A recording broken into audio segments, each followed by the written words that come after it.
live in a world full of gossip and news and hot takes and things like that. And before you look up and a year goes by and all we've done is just, it's been the topic of conversation. What's up, everyone? Welcome to Authentically. I'm your host, Charlie, and this episode 2 of the brand new NBA miniseries is one I'm super stoked about. About that action. If you know the Bay, if you know Oakland, it's what Beast Mode's about. You know who else is about it? That dude who finds a way to be clutch when it's needed the most for his team. You've seen it already in this year's playoffs. You've seen it in playoff after playoff, season after season.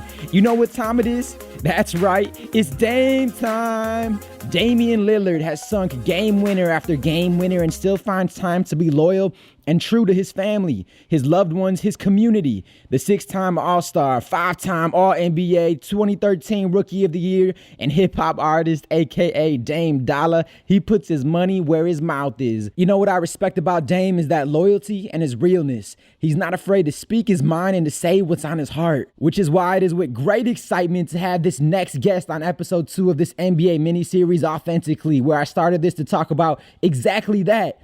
Real life, real topics, real issues, hopefully bringing people to the table to have difficult but important conversations to keep the conversation going and make an impact in this world. And I absolutely enjoy this talk with Dame. Ladies and gentlemen, from Oakland, what's up? To Weber State, to Portland, where he's known for also being loyal to his team, blazing trails in that regard, to speaking up and speaking out on important social justice topics, from Dame time on the court to Dame Dollar in the studio. Everybody, let's hear it one time, 2-time, Dame time for Damian Lillard. I caught up with Dame the morning of the All-Star game. Here's that conversation. Hey, Dame, appreciate your time, man. God bless you, sir.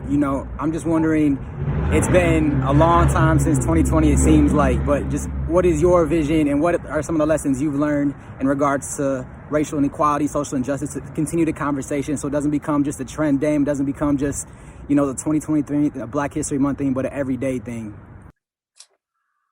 I learned a lot. I think the most important thing is that you got to take action. You got to be a part of the action, because when you got such a broad topic and such a huge topic, it's easy to just jump in the conversation and everybody talking about it becomes enough, because we live in a world full of gossip and news and hot takes and things like that. And before you look up and a year goes by and all we've done is just, it's been the topic of conversation, but nothing that could have actually happened. So I think taking action has been the biggest thing, which for me starts in my community and with the people that I'm directly connected to. How can I impact and lift them up and kind of plant those seeds and then branch off from there, just to try to create, I guess, a better situation for like my roots, my neighborhood, my family, my friends, and things like that. And then they go on and they continue to do the same for other people. But that's been my biggest takeaway is, to take some type of action. Appreciate you. That's what's up, Dame. Thank you for your time, sir. In light of taking some type of action, let's look to what type of action Lillard's about. For Damian, that meant putting pen to paper and releasing a track last year. Don't need approval, I always been doing God's work. Even before I was in a Bentley like Farnsworth. Make me sick to my stomach to see these moms hurt. Tommy Smith, fists in the air, that's what our bond worth. Support black businesses, gotta fight evil. We love ourselves, we don't hate white people. We just striving for equality, acknowledge me. Don't just kill me for chilling when in my property. Actionable steps, let's go. To going on protests in hope of raising awareness for true change. Dame is also known for being true to his roots, and his family name foundation aims to give back in developing and improving opportunities for students, athletes, and teens in crisis by hosting team sports programs, academics workshops, tutoring, and mentorship seminars. The Lillard Foundation aims to help the youth develop necessary skills in order to progress forward in life. So we can all take a type of action in this case and give back to the Lillard Foundation to take action in this regard. Even if it's a dollar makes a difference. We got you, Dame. Or if it's another cause you support, another nonprofit near and dear to your heart, donate $1 right now to it. On your phone, on your laptop. Ready, set, go.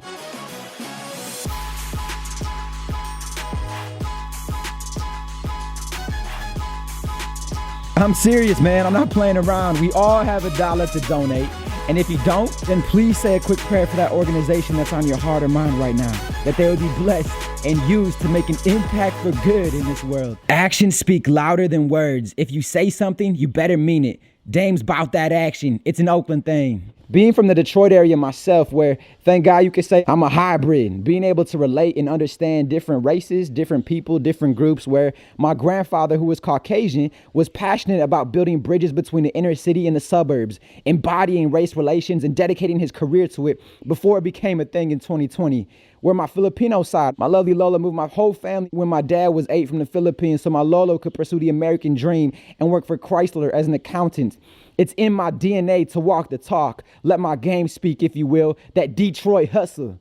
My pops, who's Filipino, my family, they had to be resilient, getting made fun of for looking quote unquote Asian. My mom, who's Caucasian and also grew up in Detroit, even she got picked on as well, being a minority in her school.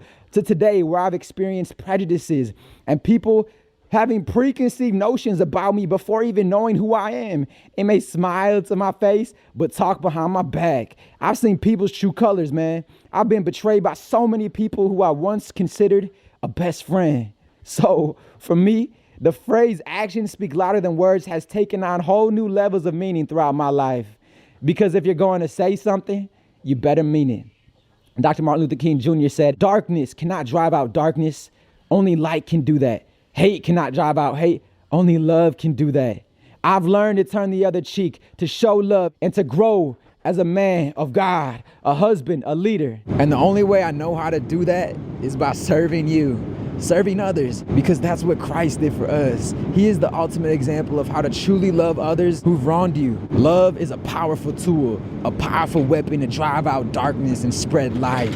Authentic love, not this phony, tainted infatuation or temporary happiness. I'm talking true joy from the roots and wellspring of our Creator. MLK also said, life's most persistent and urgent question is, what are you doing for others? So I ask you the same thing. What are you doing for others today? As great as finally the racial reconciliation, the social justice, the talking about Black Lives Matter and the Stop Asian Hate all of a sudden came into the mainstream picture in 2020, where it was socially acceptable to talk about it, my hope is that there's some actionable steps behind the talk. Donating money to a cause you support, shopping at a local Asian or Black-owned business, or simply being kind to one another, especially to those who look different than you. Get outside your bubble, get outside your comfort zone, and be willing to actually walk the talk. Live it out, outside your post. A post can remain just that, posted up, staying there without movement. But if you make a move, pivot towards the hoop, you can score, making an impact for not only your team, but your community, your family, your friends, this nation, all starting with a simple step. You see, basketball can correlate so much to life. You didn't get that rock in the post out of nowhere. Your teammate had to pass you the ball and you had to get open. Your teammate in life could be your spouse, your family, your friends, and it can also be those completely different than you. Because this great country we live in, along with other nations around the world, it's about time we realize no matter if you're on this team or that team, this country or that country, it takes such menial effort to just be kind. So stop hating, start loving, and actually do that. Love. And you can make an impact with your own community. It takes one person at a time to do the right thing. I appreciate you guys listening. I appreciate Damian Lillard, your time to just answer that one simple question, what you've learned in 2020. Hopefully you've learned a little something from this episode and these continual episodes, because it's just one nation under God, indivisible, with liberty and justice for all. And in light of more action, less talk. That's why there's simply just one question, one answer for each episode. Let's do more actionable steps. Less talking, more doing. I'm out. Also, fun fact, I'm recording this part of the podcast on the way to Portugal from an airplane seat on Air France with my wife next to me with a sweatshirt, a hoodie covered over me. So make sure the sound reciprocates, and hopefully it's still good for all those ears listening out there in the world. Love y'all. Much love. God bless. Peace.